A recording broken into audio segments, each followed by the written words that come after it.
Bismillahirrahmanirrahim. Assalamualaikum warahmatullahi wabarakatuh. Alhamdulillah wassalatu wassalamu ala Rasulillah wa ala alihi wa sahbihi wa mawalah wa la hawla wa la quwata illa billahi wa barakatuh. Kita lanjutkan. Kajian kita masih membahas kitab Al-Firqatun Najiyah, dan kita masuk pada halaman ke-74 bagian ke-13, hukum hanya milik Allah Subhanahu wa ta'ala.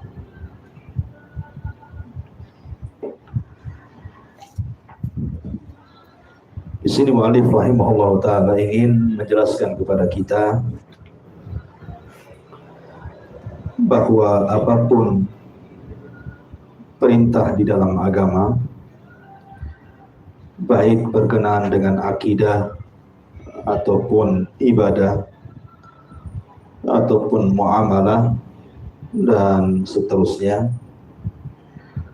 harus mengacu kepada hukum yang sudah ditetapkan di dalam agama, mengacu kepada Al-Quran dan sunnah Nabi Sallallahu Alaihi Wasallam.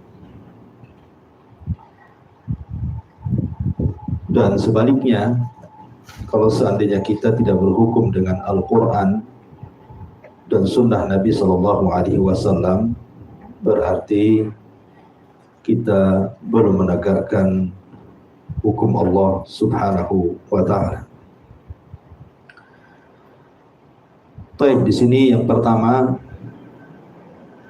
hukum dalam masalah akidah. Yang pertama kali diserukan oleh para rasul adalah berusaha untuk memurnikan akidah dan mengajak manusia ke dalam tauhid. Kemudian mu'allif pengarang mencontohkan satu kisah di dalam Al-Quran, surah Yusuf ayat 39 dan 40, tentang kisah Nabi Allah Yusuf alaihi salatu wassalam saat di penjara. Kita tahu bahwa alasan Nabi Yusuf alaihi salatu wassalam di penjara ini adalah ketika Nabi Yusuf alaihi salatu wassalam menjadi fitnah bagi para wanita pembesar Mesir kala itu. Jadi kisahnya, ketika ada seorang wanita namanya Zulaiha tertarik dengan Nabi Yusuf, padahal Zulaiha adalah yang merawat Yusuf sedari kecil. Dia membeli Nabi Yusuf di usia 10 tahun. Kemudian setelah 10 tahun di rumahnya, artinya usianya sudah 20 tahun, nampak ketampanan Nabi Yusuf. Tertariklah Zulaiha untuk menggoda Yusuf. Tetapi Nabi Yusuf alaihi salam adalah putra seorang Nabi, Yaqub alaihi salatu wassalam, dan dia pun adalah seorang Nabi. Tentu tidak mudah Zulaiha menggoda Nabi Yusuf. Akhirnya kemudian sebab itulah tersebar gosip tentang seorang tuan menggoda budaknya. Dan gosip ini sampai kepada ibu-ibu para pejabat. Akhirnya kemudian Zulaiha mengatakan kepada mereka, ya, mereka mengatakan seperti itu karena tidak mengetahui siapa Yusuf. Maka Zulaiha kemudian membuat undangan makan pada ibu-ibu pejabat sekelasnya untuk makan di rumahnya. Maka datanglah sekitar 40 wanita istri-istri pejabat di rumah Zulaiha. Kemudian Zulaiha menyediakan masing-masing memegang pisau dan juga buah. Nah, ketika para wanita itu sedang memegang pisau dan buah, kemudian Zulaikha mengatakan, keluarlah wahai Yusuf. Maka keluarlah Nabi Yusuf. Kemudian 40 wanita ini tercengang, kemudian terbelalak, seolah-olah mereka tidak sedang melihat manusia dan seolah-olah mereka sedang melihat malaikat. Karena bahasa mereka, ma hadza illa malakun karim. Ini bukan manusia, ini malaikat, kata. Kemudian Quran mengatakan faqatta'na aydiyahum.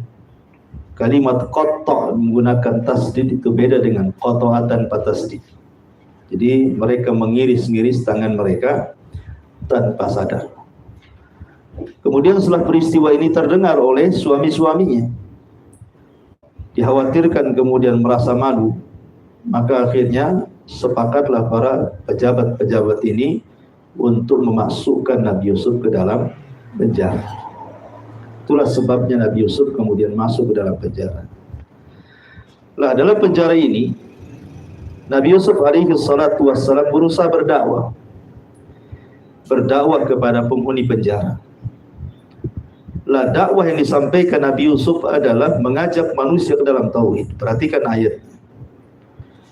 Allah Subhanahu wa taala berfirman, hikayat kepada Nabi Yusuf alaihi salatu wassalam, ya sahibai sijni a'arbabum mutafarriquna khairun amillah wahidul qahar ma ta'buduna min dunihi illa asma'an sammaitumuha antum wa aba'ukum ma anzalallahu biha min sultan inil hukmu illa lillah amara alla ta'budu illa iyyah dzalika dinul qayyim walakinna aktsaran nasi la ya'lamun.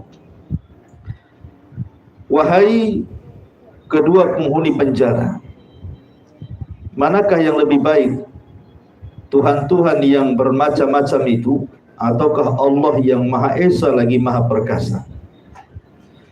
Kamu tidak menyembah yang selain Allah kecuali hanya menyembah nama-nama yang kamu dan nenek moyangmu membuat-buat. Allah tidak menurunkan satu keterangan pun tentang nama-nama itu. Hukum dan keputusan itu hanya milik Allah. Dia telah memerintahkan agar kamu tidak menyembah kecuali kepadanya. Itulah agama yang lurus, tetapi kebanyakan manusia tidak mengetahuinya. Di sana Yusuf alaihi salatu wassalam mulai mendakwahkan tauhid di dalam penjara. Di sini Nabi Yusuf alaihi salatu wassalam mengatakan, a'arbabum mutafarriquna khairun amillah al-wahidul qahar. Apakah sesembahan yang banyak itu lebih baik ataukah Allah Subhanahu wa taala zat yang maha satu lagi maha perkasa? Di sini letak tauhidnya. Kemudian juga kalimat inil hukmu illa lillah, bahwa semua hukum, putusan dan perkara itu hanyalah milik Allah Subhanahu wa ta'ala. Dan kalau kita melihat sejarah para nabi dan rasul yang dicantumkan di dalam Al-Quranul Karim, hampir semua para nabi dan rasul mendakwahkan dakwah tauhid. Di dalam Al-Quranul Karim kita bisa melihat seperti disebutkan dalam surah Al-A'raf ayat 59. Allah mengatakan, laqad arsalna nuhan ila qaumihi faqala ya qaumi ibudullaha ma lakum min ilahin ghairu. Dan sungguh kami telah utus Nuh kepada kaumnya. Kemudian Nuh mengatakan, wahai kaumku, sembahlah Allah, esakan Allah, tauhidkan Allah, karena semata-mata tidak ada sesembahan yang berhak disembah kecuali Dia. Kemudian dalam surah Al-A'raf ayat 65-nya Allah Subhanahu wa taala menceritakan tentang kisah Nabi Hud. Dan Nabi Hud juga mengatakan kepada kaumnya, u'budullaha ma lakum min ilahin ghairu. Sembahlah Allah dan tidak ada bagi kalian sesembahan selain daripada Allah Subhanahu wa taala. Kemudian dalam surah Al-A'raf-nya juga ayat 73 Allah Subhanahu wa taala mengatakan hikayat tentang Nabi Saleh yang mengatakan kepada kaumnya, Ubudullaha lakum min ilahin ghair. Sembahlah Allah semata-mata, tidak ada sesembahan kecuali Dia. Kemudian Allah ulang lagi dalam surah Al-A'raf 85-nya mengenai Nabi Syuaib alaihi salam yang mengatakan kepada kaumnya, Ubudullaha ma lakum min ilahin ghairu. Sembahlah Allah semata-mata, tidak ada sesembahan kecuali Allah Subhanahu wa taala. Dan secara umum Allah Subhanahu wa taala berfirman dalam surah An-Nahl 36, wa laqad ba'atsna fi kulli ummatin rasulan an i'budullaha wajtanibut taghut. Dan sungguh kami utus pada tiap-tiap umat ini seorang rasul, tugas mereka menyerukan manusia sembahlah Allah, karena semata-mata tidak ada sesembahan selain daripada Allah Subhanahu wa taala. Baik. Dan kalau kita melihat juga dakwah Nabi SAW, saya akan sebutkan 5 perkara atau 5 kisah sepanjang dakwah Nabi SAW, menunjukkan bahwa Rasul itu mengikuti dakwah-dakwah dari Rasul-Rasul sebelumnya. Pertama, Nabi SAW mengutus Mu'adz ke Yaman. Nabi SAW mengutus Mu'adz ke Yaman. Tidak ada sesembahan yang berhak disembah kecuali Allah. Yang pertama. Yang kedua, Nabi SAW mengutus Ali bin Abi Thalib radhiyallahu an ketika saat pembebasan Khaybar. Apa kata Nabi SAW? Ya Ali, unfud ala rislik hatta tanzila bisahatihim thumma uhum ila al-islam. Wa fi riwayah thumma uhum ila syahadati alla ilaha illallah. Wahai Ali, berjalanlah pelan-pelan ke depan benteng musuh. Apabila sudah berhadapan dengan mereka, serulah mereka, masuklah kalian ke dalam Islam. Dalam riwayat, serukan kepada mereka agar mereka bersaksi bahwa tidak ada sembahan yang berhak disembah kecuali Allah. Ini juga menunjukkan bahwa saat perang saja Rasul memerintahkan utusannya untuk menyuruhkan ke dalam tauhid. Kemudian yang ketiga, pembaiatan. Pembaiatan Nabi SAW di dalam baiat Aqabah. Salah satu pesan Nabi SAW yang dijelaskan oleh Ubadah ibn Samit radhiyallahu an. Apa kata Ubadah ibn Samit? Dia mengatakan, tubayi'unani ala alla tusyriku billahi syai'ah. Nabi SAW membaiat kami, orang-orang Ansar, agar tidak menyekutukan Allah sedikit pun. Ya. Kemudian yang keempat, jihad Nabi SAW. Semua jihad yang dilakukan Nabi SAW dalam rangka menegakkan tauhid. Makanya Nabi SAW bersabda, umirtu an uqatilan nas hatta yashhadu an la ilaha illallah wa anna Muhammadan Rasulullah. Kata Rasul, aku diperintahkan untuk memerangi manusia sampai mereka bersaksi bahwa tidak ada sesembahan yang berhak disembah kecuali Allah dan Muhammad adalah utusan Allah Subhanahu wa taala. Kemudian yang terakhir, risalah-risalah Rasul atau surat-surat Rasul kepada para raja. Di antara yang masyhur itu kan mengirim surat kepada Kisra yang kemudian dirobek suratnya dan dibunuh pengirim suratnya. Padahal delegasi surat tidak boleh dibunuh sampai hari ini. Tapi Kisra berani kemudian membunuh pengirim surat, bahkan suratnya dirobek. Maka Rasulullah SAW murka kemudian mengatakan, sebagaimana dia telah merobek suratku, maka semoga Allah merobek kerajaannya. Sejak itulah tidak ada, ketika Persia kalah dengan Romawi, maka tidak ada Persia sampai kiamat, karena sudah merobek surat Nabi SAW. Kemudian surat kepada Adimur Rum, Herakli, ya, Heraklus itu ya. Pada awalnya Heraklus ini mau masuk Islam, tetapi karena takut kemudian kehilangan jabatannya, akhirnya kemudian tidak jadi masuk Islam, tapi masih menghargai surat Rasul dan disimpan di tempat yang aman. Kemudian surat ke Najasyi. Najasyi itu kemana? Ke Ethiopia, dan masuk Islam. Ya, Asama ibn Afjur dengan suratnya Rasul masuk Islam, sehingga ketika wafatnya Rasul masalah gaib kan. Dan yang terakhir kepada Raja Mesir Muqawqis, di mana isi suratnya adalah Bismillahirrahmanirrahim min Muhammad Rasulullah ila al-Muqawqis adimul kibti. Salamun ala manittaba'al huda amma ba'du. Fa inni ad'uka bida'watil Islam aslim taslam yu'tikallahu ajraka marrataini. Qala Allahu azza wa jalla qul ya ahlal kitab ta'alau ila kalimatin sawa bainana wa bainakum alla na'budu illallah wa la nusyrik bihi syai'an wa la yattakhidhu ba'duna ba'dan arbaba min dunillah fa in tawallaw faqul asyhadu bi anna muslimun.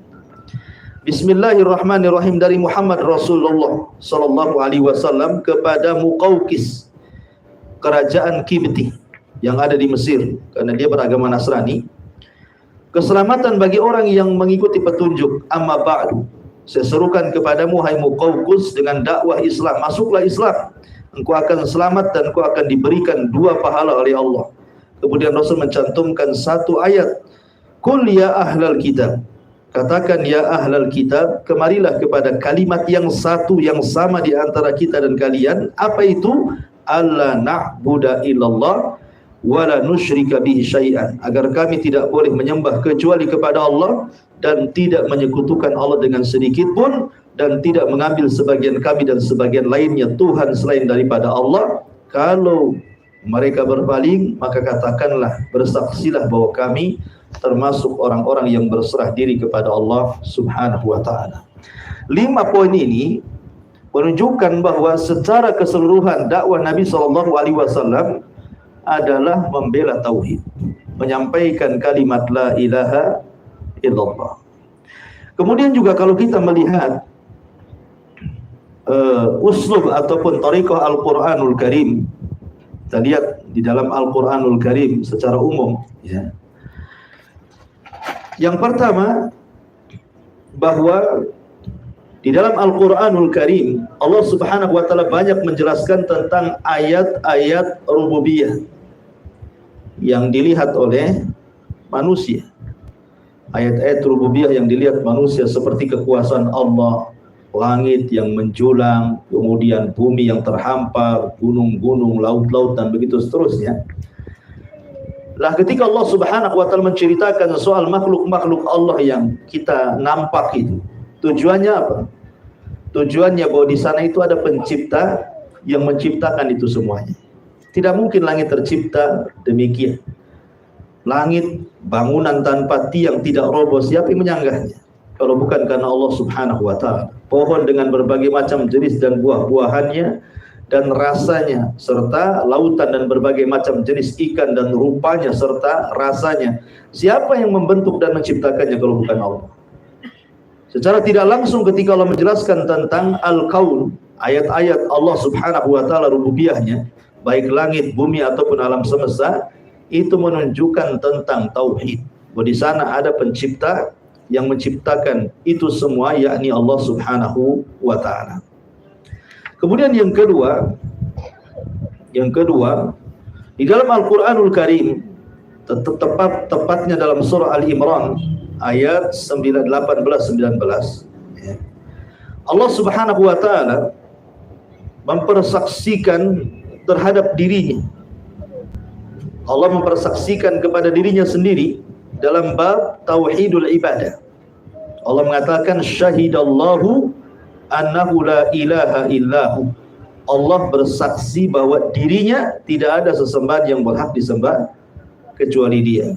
Wal malaikatu, dan malaikatnya juga bersaksi. Wa ulul ilmi qa'iman bil qisti. Begitu juga para penuntut ilmu, mereka betul-betul menegakkan dengan keadilan dan meyakini bahwa tidak ada sesembahan yang berhak disembah kecuali Allah Subhanahu wa ta'ala. Kemudian yang ketiga, Allah Subhanahu wa ta'ala menjelaskan dalam Al-Quran tentang kelemahan sesembahan selain daripada Dia. Seperti Allah mengatakan dalam Al-Quran, contohnya surah Al-Hajj ayat 73, Allah mengatakan, Ya ayyuhan nasu dhuriba mathalun fastami'un innal ladzina tad'una min dunillah lan yakhluqu dzubaban walau istama'u lah Wa in yaslubhumud dzubab syai'an la yastanqidhuhu minhu dha'ufat talib wal matlub. Wahai manusia, telah dibuat permisalan, maka dengarkan. Sesungguhnya sesembahan-sesembahan yang kalian sembah selain daripada Allah itu tidak sanggup menciptakan seekor lalat sekalipun, walaupun semua sesembahan satu dunia alam semesta berkumpul untuk menciptakan seekor lalat, mereka nggak bisa. Coba sebutkan, satu dunia kumpulkan, ya, mulai dari malaikatnya, para nabinya, kan, karena ada orang yang nyembah malaikat juga kan, seperti orang-orang jahiliyah menganggap malaikat itu anak-anak putri Allah. Orang-orang Nasrani menyembah Isa ibnu Maryam. Ya, kumpulkanlah sesembahan-sembahan itu, baik malaikatnya, baik nabinya, baik wali-walinya, baik pohonnya, baik gunungnya, atau apalah yang disembah selain daripada Allah itu, kumpulkan. Buatlah satu ekor lalat kalau kalian sanggup. Ya. Bahkan bukan hanya itu saja, berhala-berhala itu kalau dicuri oleh lalat makanannya, dia tidak bisa mengambilnya kembali. Apa yang sudah dimakan lalat itu tidak bisa diambil kembali. Dari sini Allah mengatakan dha'ufat talib wal matlub, sungguh lemah, ya, at-talib, orang yang mencari dan orang yang dicarinya. Maksudnya sungguh lemah antara berhala dan yang menyembahnya. Dua-duanya lemah, gitu ya. Ketika Allah Subhanahu wa taala menjelaskan dalam Al-Qur'an tentang kelemahan sesembahan selain daripada Allah, menunjukkan bahwa dialah satu-satunya zat yang maha kuat, yang maha mampu dan maha segala-galanya. Dialah la ilaha illallah, bahwa tidak ada sembahan yang berhak disembah kecuali Allah Subhanahu wa taala, karena yang menciptakan dialah yang berhak untuk disembah. Yang tidak menciptakan berarti tidak layak untuk disembah. Kemudian yang keempat, dalam Al-Qur'an juga Allah Subhanahu wa taala menjelaskan tentang kesesatan para penyembah selain daripada Allah Subhanahu wa taala. Seperti Allah mengatakan dalam surah Al-Ahqaf ayat 5 sampai 6, "Wa man adhallu mimman yad'u min dunillah ma la yastajibu lahu ila yaumil qiyamah wa hum an du'aihim ghafilun. Wa idza khusyiran nas kanu lahum a'daan wa kanu bi ibadatihim kafirin." Siapa lagi yang lebih sesat dibandingkan orang yang menyeru kepada selain Allah, zat yang tidak bisa mengijabah sedikit pun sampai kiamat dibangkitkan terhadap doa-doa mereka. Mereka lalai, dan apabila dikumpulkan manusia pada hari kiamat, antara mereka dan sesembahan akan menjadi musuh, dan wa kanu bi ibadatihim kafirin, karena mereka dengan beribadah kepada mereka patung-patung dan berhala-berhala itu dianggap kafir oleh Allah Subhanahu wa taala. Artinya ketika Allah menjelaskan kesesatan perbuatan orang-orang yang menyeru kepada selain Allah, menunjukkan bahwa yang benar hanyalah Allah saja yang disembah. Sebab kalau menyembah selain daripada Allah, berarti Anda sesat. Dan ini menunjukkan tentang tauhid, ya. Kemudian juga yang nomor 5, dalam Al-Quran juga Allah menjelaskan tentang apa yang akan terjadi pada hari kiamat terhadap orang-orang musyrik, di mana Allah mengatakan, wa yauma nahsyuruhum jami'an thumma naqulu lil ladzina asyraku makanakum antum wa syurakaukum, kemudian fazayyalna bainahum wa qala syurakauhum ma kuntum iyana ta'budun fakafa billahi syahida bainana wa bainakum in kunna an ibadatikum laghafilin. Pada hari kami kumpulkan mereka, maksudnya orang-orang musyrik semuanya, kemudian kami katakan kepada orang-orang yang menyekutukan Allah Subhanahu wa taala, ya, kedudukan kalian dan juga sesembahan-sembahan yang kalian sembah selain daripada Allah Subhanahu wa taala, maka kami jadikan mereka bercerai-berai. Artinya nanti antara sesembahan dengan yang disembah itu akan saling mengingkari, gitu. Isa bin Maryam yang disembah oleh orang-orang Nasrani nanti akan dipanggil oleh Allah Azza wa Jalla dan mengatakan, ya Isa bin Maryam, a anta qulta lin-nasi ittakhiduni wa umya ilahaini min dunillah. Hai Isa, apakah engkau yang mengajak manusia agar mengatakan sembah aku dan ibuku? Maka Isa mengatakan, subhanak, maha suci engkau ya Rabb, aku tidak pernah mengajak mereka. Artinya bahwa nanti setiap sesembahan itu akan mempertanggungjawabkan di hadapan Allah Subhanahu wa taala, dan semua berlepas diri, termasuk iblis sekalipun, berlepas diri pada hari kiamat. Ini menunjukkan bahwa batilnya sesembahan selain daripada Allah. Dan ketika menjelaskan tentang akibat di hari kiamat kepada orang-orang musyrik, menunjukkan bahwa ini juga ada isyarat tentang bahwa orang-orang yang mentauhidkan Allah itulah yang benar. Termasuk juga kisah para nabi dan rasul yang sudah saya jelaskan, termasuk mu'alif rahimahullah ta'ala juga di sini. Hampir semua kisah-kisah para nabi dan rasul yang dicantumkan dalam Al-Quran itu semua berkisar tentang dakwah tauhid sejak zaman Adam sampai Rasulullah Muhammad sallallahu alaihi wasallam. Pertanyaan pun muncul, kenapa dakwah pertama yang didakwahkan itu harus tauhid? Ya, kenapa harus tauhid? Kenapa yang pertama tauhid? Kenapa yang pertama tidak masalah ibadah, sholat, zakat, puasa atau masalah akhlak? Kenapa mesti tauhid? Ya, jadi pertanyaannya, limadza tauhidu awalan? Kenapa mesti tauhid? Maka di sini ada 10 jawaban yang disebutkan para ulama. Yang pertama, karena tauhid adalah ghayatul khalqi. Tauhid itu puncak tujuan diciptakan makhluk. Allah mengatakan, wa ma khalaqtul jinna wal insa illa liya'budun. Tidaklah aku ciptakan jin dan manusia kecuali untuk mentauhidkan Allah, beribadah kepada Allah. Ya. Jawaban yang kedua, karena tauhid adalah puncak dari diturunkannya kitab-kitab langit. Semua kitab-kitab langit mulai dari Suhuf, Taurat, Zabur, Injil sampai Al-Quran semata-mata diturunkan untuk mengajak manusia ke dalam tauhid. Kemudian yang ketiga, ya, termasuk puncak dari diutusnya seluruh utusan sejak zaman Nabi Adam sampai yang terakhir Rasul kita Muhammad SAW, tidak lain kecuali mengajak manusia ke dalam tauhid dan menjauhkan manusia dari tauhid. Kemudian jawaban yang keempat, tauhid ini puncak daripada di mana Allah Subhanahu wa taala membersihkan Baitullah Al-Haram dari segala jenis kesyirikan. Makanya Allah mengatakan, wahidna ila Ibrahim wa Ismail an tahhira baiti lit-taifina wal akifina war ruk'is sujud. Dan kami telah membuat perjanjian kepada Ibrahim dan Ismail untuk membersihkan rumah, maksudnya Baitullah, dari kesyirikan. Maka di zaman Nabi SAW, Rasul datang membersihkan semua berhala-berhala yang ada di sekitar Ka'bah. 350 berhala, semua dibersihkan. Kenapa? Karena inilah puncak daripada dakwah. Kenapa harus tauhid? Membersihkan kesyirikan. Kemudian jawaban yang kelima, karena tauhidlah yang bisa menjaga darah dan harta kaum muslimin sehingga tidak boleh ditumpahkan dan hartanya tidak boleh diambil berdasarkan hadis Nabi SAW, umirtu an uqatilan nas hatta yashhadu an la ilaha illallah wa anna muhammadar rasulullah ila akhiril hadis. Kemudian yang nomor 6, karena tauhid itu adalah dakwah semua para rasul. Kemudian yang nomor 7, bahwa tauhid adalah ibadah awal yang akan dihisab oleh Allah Subhanahu wa taala. Tauhid adalah ibadah yang akan pertama dihisab oleh Allah Azza wa Jalla.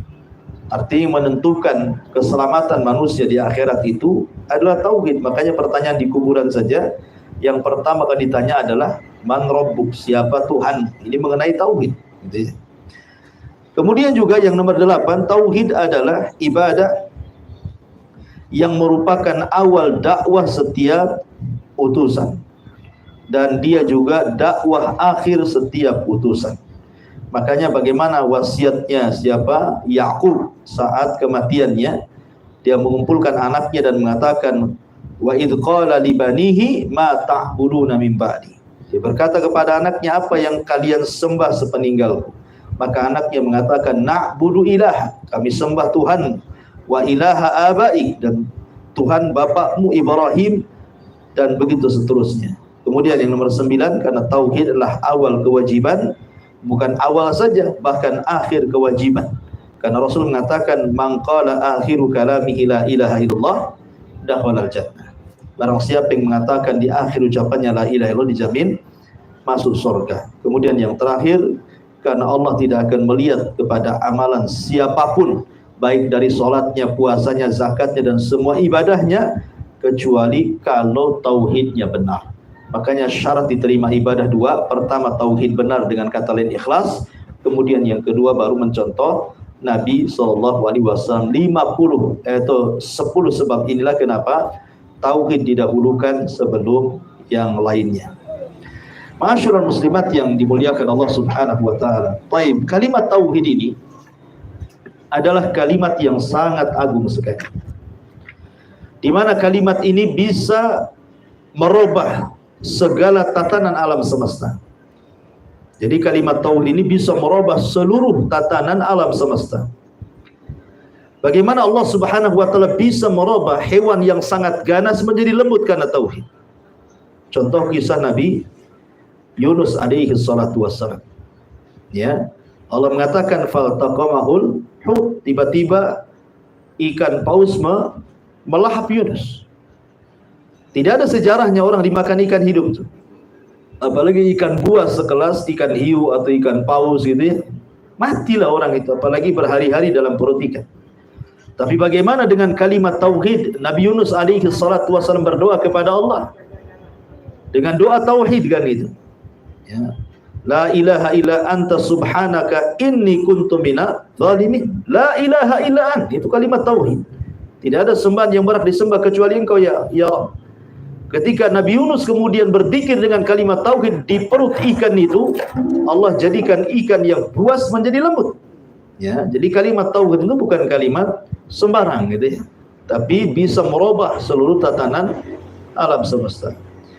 Bahkan lautan yang sangat dalam, ya, ombaknya sangat ganas, apabila datang tsunami bisa menghancurkan sebuah kota. Lihat Aceh itu ya kan, datang tsunami habis semuanya bangunan-bangunan itu. Tetapi dengan kalimat tauhid, maka lautan yang ganas, yang luas, yang dalam bisa kemudian terputus dan menjadi jalan. Lihat kisah Nabi Musa, ya.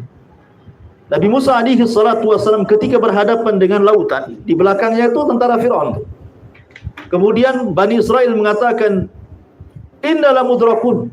Ya Musa, mereka sudah melihat kami, melihat kita semuanya. Mau kemana kita? Di hadapan kita lautan, di belakang kita tentara Firaun. Tetapi Musa berusaha untuk menanamkan tauhid dan mengatakan, qala kalla inna ma'iya rabbi sayahdi. Tetap kalian harus bertauhid kepada Allah. Yakin bahwa kebersamaan Allah bersama kita, pasti Allah akan ngasih jalan kepada kita. Maka ketika Musa semata-mata mengomong seperti itu, ingat bahwa kebersamaan kita dengan Allah ini kan tauhid. Langsung Allah mengatakan, "Fa'auhayna ila Musa anidrib bi asakal bahra fanfalaqa fakana kullu firqin kataudil azim." Maka semata-mata Musa menanamkan tauhid kepada Bani Israel, tiba-tiba Allah Subhanahu wa taala perintahkan Musa, pukulkan tongkatmu ke lautan. Maka lautan terbelah menjadi dua, kemudian menjadi jalan. Bayangkan kalimat tauhid bisa merubah lautan. Lautan yang ganas, lautan yang dalam, lautan yang luas bisa jadi jalan gitu ya. Itulah kalimat tauhid. Bahkan kalimat tauhid ya bisa kemudian merubah sebuah negeri yang tadinya tandus, yang tadinya tidak menghasilkan, yang tadinya kering kelontang, tidak bisa ditanami, menjadi negeri yang subur, menjadi negeri yang penuh dengan kebaikan, menjadi negeri yang menghasilkan buah-buahan, biji-bijian dan menjadi berkah para penghuninya. Dan itu Allah katakan dalam Al-Quran, walau anna ahlal qura amanu wattaqau lafatahna alaihim barakati minas sama'i wal ardh. Kalau penduduk negeri itu beriman, maksudnya bertauhid dan bertakwa kepada Allah Subhanahu wa taala, maka kami akan berikan berkahnya dari langit dan juga dari bumi, menunjukkan bahwa berkah tauhid itu menjadikan tatanan bumi yang tadinya gersang menjadi subur, ya kan? Kemudian juga dengan tauhid itu adalah miftah daripada rizki. Kunci rizki manusia itu ada pada tauhid. Allah mengatakan dalam surah Al-Ankabut ayat 17, innal ladzina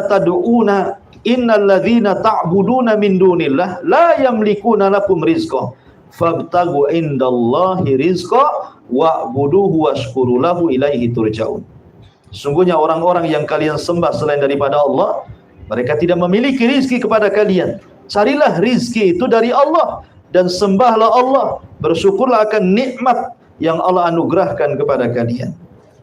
Jadi yang lain itu tidak mampu memberikan rizki, hanya Allah Subhanahu wa taala yang mampu memberikan rizki dari Allah Subhanahu wa taala. Bahkan tauhid ini juga sebutkan bahwa ahlus samai sairuna fi salaki tauhid wal ibadah, bahwa seluruh penduduk langit, bukan hanya penduduk bumi saja, bahkan seluruh penduduk langit mereka sangat tunduk dan patuh kepada Allah, sebagaimana sebuah hadis, attatis sama wa huqqalaha an ta'id ma fiha mawdi'u arba'i asabi illa wa malakun wadi'u jabhatahu sajidan lillah. Suara langit tiba-tiba bergemuruh, ketakutan kepada Allah, dan sudah hak seperti itu, langit harus takut kepada Allah. Kata Nabi SAW, tidaklah empat jari kecuali ada malaikat yang sujud sampai kiamat, ruku sampai kiamat, bertasbih sampai kiamat, dan begitu seterusnya. Jadi tauhid ini adalah amalan seluruh para malaikat dan seluruh para nabi, seluruh manusia, merubah tatanan bumi, tatanan langit, tatanan laut, dan begitu seterusnya sampai kepada binatang. Maka disinilah betapa indahnya atau dahsyatnya kalimatut tauhid, kalimatul la ilaha illallah. Wallahu alam. Lama-lama saya buta ya. Mataharinya mencorot sekali ya. Geser kemana? Dalam. Bisa. Atau ke sini,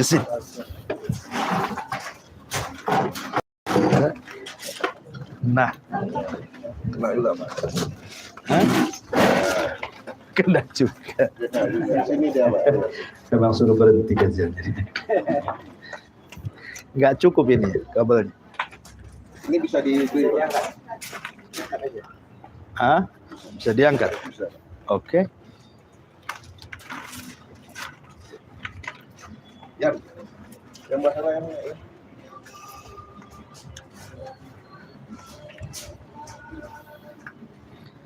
Atau ngadap sana aja? Ngadap mana, Pak? Kan nggak ini, tapi sama juga lah. Nanti sebelahnya pula buta. Angkat. Bisa? Bentar, Pak. Oke. Coba pindah ya. Oke.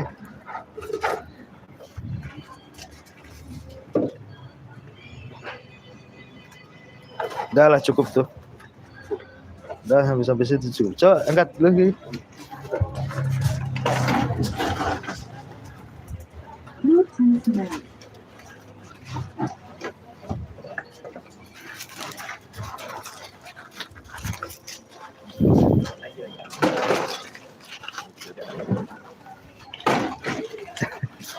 Kenapa? Agak mendingan. Oke, agak mendingan. Iya. Kita mulai lagi. Baik. Ini yang pertama ya. Jadi hukum dalam akidah. Termasuk yang kedua, hukum dalam ibadah.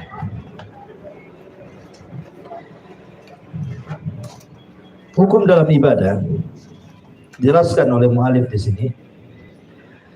Kita wajib mengambil hukum-hukum ibadah, baik sholat, zakat, haji maupun yang lainnya, dari Al-Quran dan hadis sahih, sebagai realisasi dari sabda Nabi SAW, "Sallu kama ra'aitumuni usolli." Salatlah kalian sebagaimana kalian melihat aku salat. Dan Rasul mengatakan, "Khudhu anni manasikakum." Ambillah teladan dariku dalam tata cara ibadah haji kalian, rawahu Muslim. Dan merupakan penerapan dari ucapan para imam mujtahid. Jika hadis itu sahih, maka itu adalah madhabku.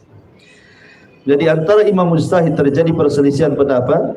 Kita tidak boleh fanatik terhadap perkataan seseorang di antara mereka, kecuali kepada yang memiliki dalil yang sahih yang bersumber dari Al-Quran dan Sunnah Nabi Sallallahu Alaihi Wasallam. Baik. Yang kedua ini bicara tentang ibadah. Kalau tadi bicara tentang akidah dan tauhid, maka yang kedua ini bicara tentang ibadah. Ibadah ini tidak boleh dilakukan kecuali harus mengikuti dua syarat. Pertama ikhlas, yang kedua ittiba, mencontoh Nabi Sallallahu Alaihi Wasallam. Kalau hanya ikhlas saja tanpa ittiba, maka jatuh kepada perbuatan bid'ah. Kalau hanya ittiba saja tanpa ikhlas, maka jatuh kepada perbuatan syirik. Kalau tidak ikhlas dan tidak ittiba, berarti menggabungkan syirik dan bid'ah. Tapi kalau dia ittiba dan juga ikhlas, itulah yang disebut tauhid. Ya, mentauhidkan risalah. Disebut tauhidul risalah. Kita tidak beribadah kecuali sesuai dengan apa yang disyariatkan Rasul, karena dia yang paling paham cara beribadah kepada Allah, maka kita harus mengikuti cara ibadah Rasul kepada Allah. Makanya kalau kita melihat dalam sejarah, yang paling mencocoki sunnah Nabi Shallallahu Alaihi Wasallam di dalam beribadah itu adalah para sahabat. Maka sedikit saya akan berkisah bagaimana para sahabat Nabi Shallallahu Alaihi Wasallam ketika mereka berpegang dengan sunnah dalam rangka beribadah kepada Allah Subhanahu wa Ta'ala dan ingin mencocoki Nabi Shallallahu Alaihi Wasallam. Diriwayatkan dari Salim ibni Abdullah ibni Umar, Salim putra daripada Ibnu Umar radhiyallahu anhu. Jadi ada seseorang laki-laki mendengar bertanya kepada Abdullah ibn Umar tentang at-tamattu bil umrah ilal hajj, tentang hukum haji tamattu, menggabungkan umrah ke dalam haji. Cuman bedanya kalau tamattu itu umrah, habis umrah sudah boleh berpakaian biasa sampai menunggu musim haji. Itu disebut tamattu namanya. Ya, beda dengan haji qiran. Kalau qiran tidak boleh melepas ihram sampai haji. Kalau ifrad memang sama sekali nggak ada umrah, langsung haji, ya kan? Jadi berkata Abdullah ketika ditanya soal tamattu, dia mengatakan hiya halal, boleh, tidak ada masalah. Ya, jadi setelah umrah pakai pakaian biasa nunggu datang waktu haji. Maka orang ini mengatakan inna abaka, maksudnya Umar bin Khattab, sesungguhnya bapakmu Umar, qad naha anha, melarang perkara itu. Faqala Abdullah ibn Umar, maka berkata Abdullah ibn Umar radhiyallahu anhu mengatakan, ara'aita in kana abinaha anha wa sana'aha Rasulullah sallallahu alaihi wasallam. Bagaimana pendapatmu kalau di satu sisi bapakku melarang, tetapi di sisi lain Rasul melakukannya? Ya. Apakah bapakku yang memerintahkan lebih berhak diikuti, ataukah Rasul yang memerintahkan lebih berhak diikuti? Maka orang ini mengatakan, ya tentu Rasul sallallahu alaihi wasallam. Maka Abdullah ibn Umar mengatakan, sungguh Rasul telah melakukannya sekalipun bapakku melarang. Ya, begitulah sahabat tetap mendahulukan Nabi sallallahu alaihi wasallam dalam perkara ibadah. Ya. Kemudian juga masih dari Salim ibn Abdullah ibni Umar. Jadi dia menceritakan bapaknya Abdullah ibn Umar radhiyallahu anhu. Jadi suatu ketika Abdullah ibn Umar ini datang ke rumah anaknya namanya Bilal. Ibnu Umar kan anaknya banyak, salah satunya namanya Bilal. Bilal bin Abdullah ibni Umar. Ketika dia sampai di rumah Bilal anaknya, jadi istrinya Bilal ini ngadu sama mertuanya, sama Ibnu Umar itu, karena suaminya si Bilal ini mencegah, melarang tidak boleh dia datang ke masjid. Jadi tidak boleh wanita datang ke masjid. Duh, keras Bilal ini karena cemburunya tidak boleh istrinya itu datang ke masjid. Maka Ibnu Umar menasihati anaknya dan mengatakan, Nabi bersabda, la tamna'u ima Allah masajid Allah. Jangan kau larang wanita-wanita yang hendak datang ke masjid kalau mereka sudah mengikuti syarat-syaratnya, menutup aurat, tidak pakai wangi-wangi dan begitu seterusnya. Tetapi karena cemburunya nih si Bilal ini, dia mengatakan kepada ayahnya dan mengatakan wallahi lanamna'uhunna. Tidak wahai ayahku, tetap aku cegah, tidak boleh istriku atau anak perempuanku datang ke masjid katanya. Bahwa Ibnu Umar. Ibnu Umar orang tuanya marahlah, ya, dan mengatakan kepada Bilal sambil mencaci maki si Bilal anaknya ini dan mengatakan uhadditsuka an Rasulillah sallallahu alaihi wasallam wa taqulu innana lanamna'uhunna. Anakku, aku katakan sabda Rasul, kau bilang kau akan mencegahnya. Rasul tidak melarang, kau melarangnya. Demi Allah, la ukallimuka abad. Aku tidak akan bicara lagi selamanya dengan kamu katanya. Sampai anaknya dihajar. Sampai lama Ibnu Umar tidak mau bicara dengan anaknya gara-gara persoalan ini. Ya. Begitulah para sahabat Nabi SAW, kerasnya mereka memegang sunnah Nabi. Ya, persoalan ibadah itu sudah jelas dari Nabi SAW. Kemudian juga Jabir bin Abdullah radhiyallahu anhu. Jabir bin Abdullah radhiyallahu anhu dia mengatakan, Nabi SAW bersabda, yujzi'u minal wudu al-mud minal ma' wa minal janabati as-sa'. Rasul itu mencukupkan berwudu dengan 1 mud air dan dia bisa mandi jinabah dengan 1 sok air. Maksudnya 1 mud itu satu gini, satu aqua gelas, tahu aqua gelas? Itu 1 mud tuh, aqua gelas tuh. Nabi cukup berwudu dengan se-aqua gelas itu. Dan Nabi cukup mandi besar dengan 4 aqua gelas. 1 sok itu 4 mud, ya, anggaplah 4 aqua gelas lah.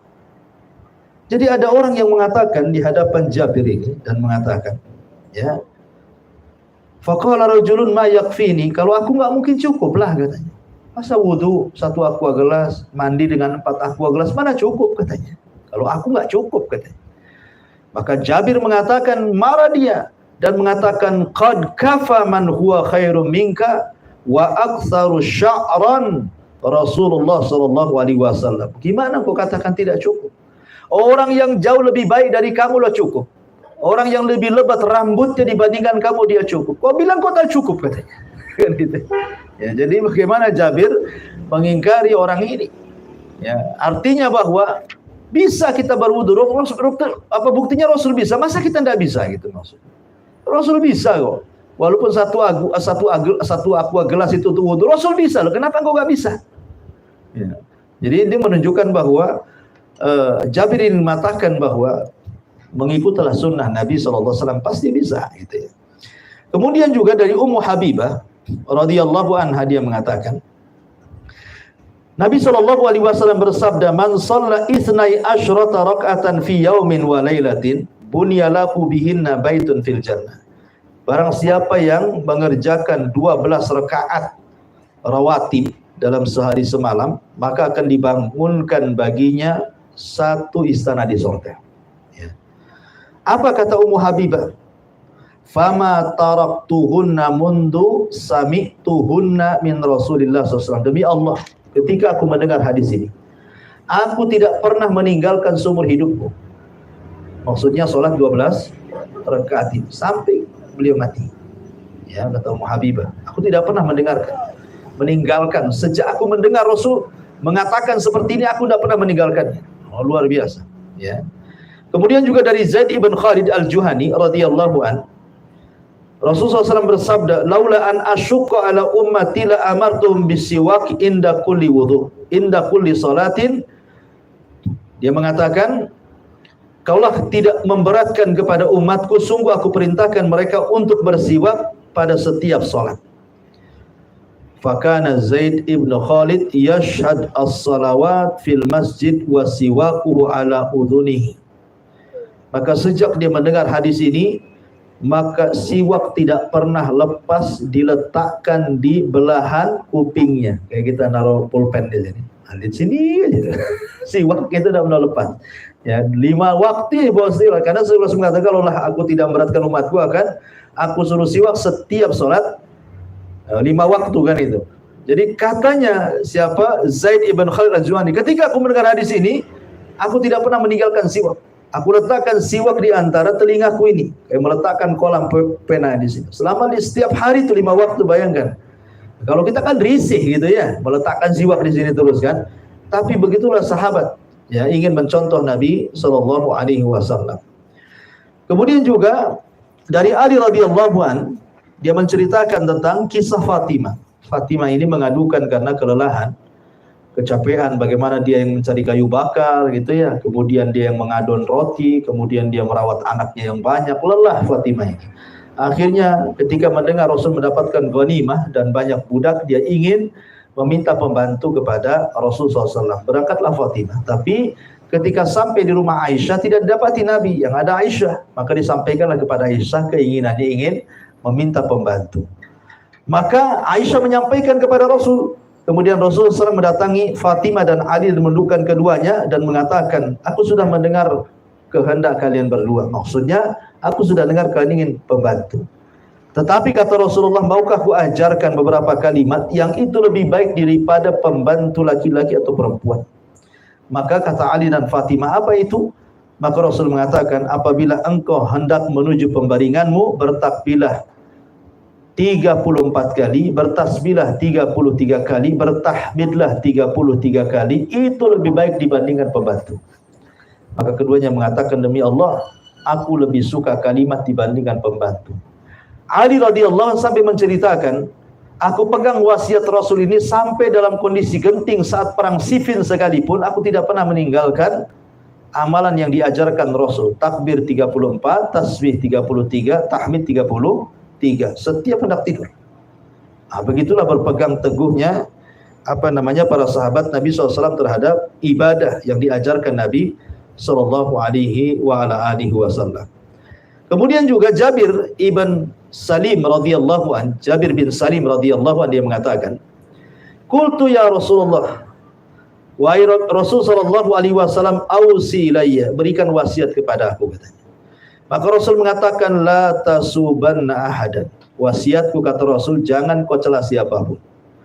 Katanya Jabir ibn Sulaim, dia mengatakan, wallahi fama sababtu ba'dahu khurran wala abdan wala ba'iran wala syatan wala hayawanan. Ya, demi Allah, semenjak Rasul mengatakan jangan kau cela siapapun, sejak itu aku tidak pernah mencela baik orang merdeka, baik budak, baik unta, baik kambing, baik semua hewan, tidak pernah aku cela, katanya. Bayangkan juga. Ya. Ketika dia mendengar kalimat itu dari Rasulullah, dia tidak pernah meninggalkan wasiat Nabi sallallahu alaihi wasallam. Kita mana bisa, ya. Hampir setiap hari ada aja kita cela itu. Orang yang nggak salah yang lewat depan kita aja kita cela itu. Ya kan? Gitu ya. Jadi kita ini tidak tahan tidak mencela orang itu. Kemudian juga dijelaskan oleh Ya'la ibn Umayyah radhiyallahu an, dia mengatakan tuftu ma Umar bin Khattab radhiyallahu an fastalama ruknah. Fa kuntu mimma yalil baita.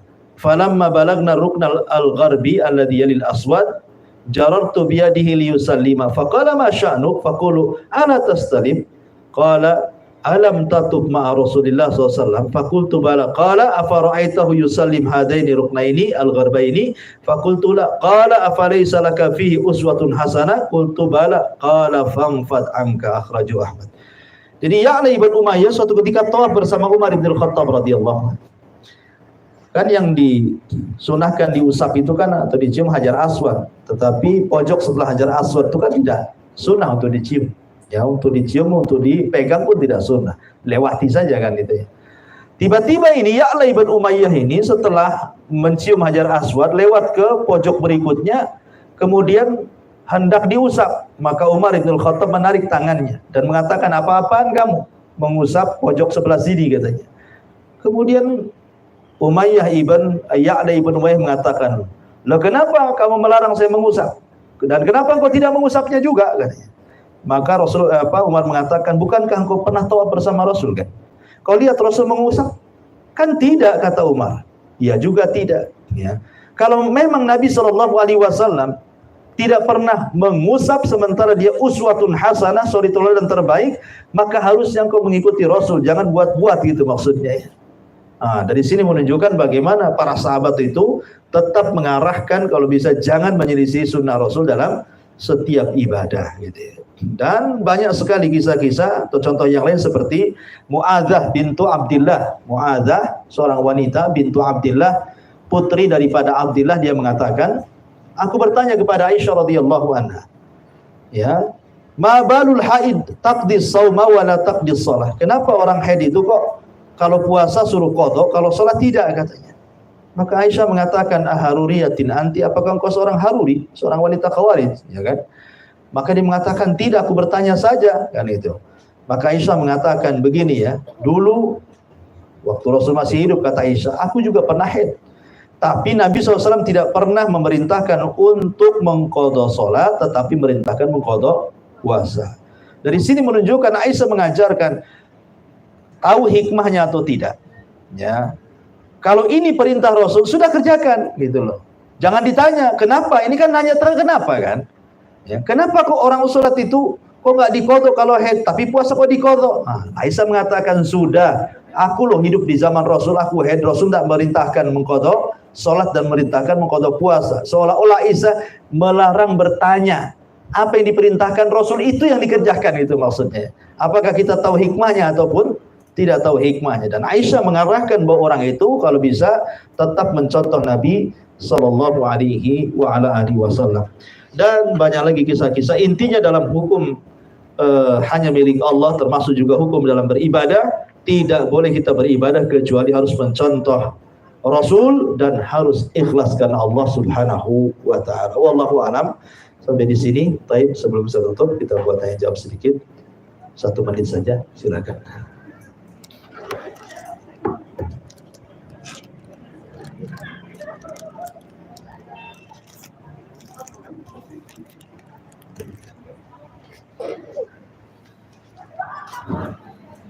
Ya, sudah habis pada 1 menit.